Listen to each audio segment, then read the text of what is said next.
bugun bu kishi bilan loyihamizni birinchi darsini, treningini o'tdik. Manzura opajon, siz o'rtoqlashing. Bugungi mashg'ulot qanday bo'ldi?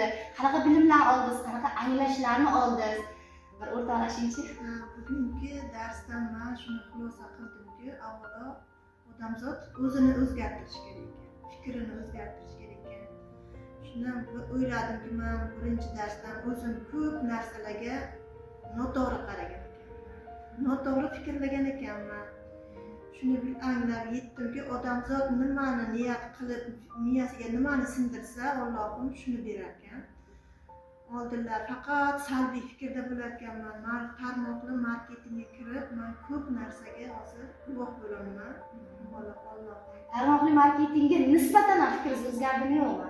Nisbatan qanaqa o'ylagansiz tarmoqli marketing, hozir qanaqa o'ylaysiz? O'zimcha men hozir tarmoqli marketingga kirsam, masalan, faqat odam yig'ib, odam topib, ismdan odam qo'yib pul ishlash deb ma'noda bilganman. Lekin hozir men birinchi darsda meni ko'rganim, o'qiganim, eshitganimni fikr qilaman.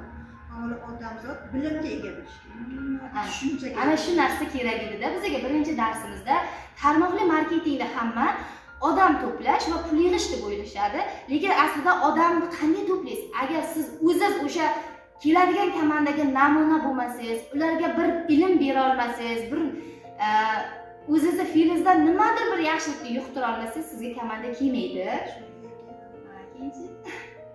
Shu hozircha avvalo o'zim bilimga ega bo'lishim kerak ekan, tushunchaga ega bo'lishim kerak ekan. Shuning uchun sizdan to'liq tushunchalarga ega bo'lish uchun masalan yordam bersangiz, nasib bo'lsa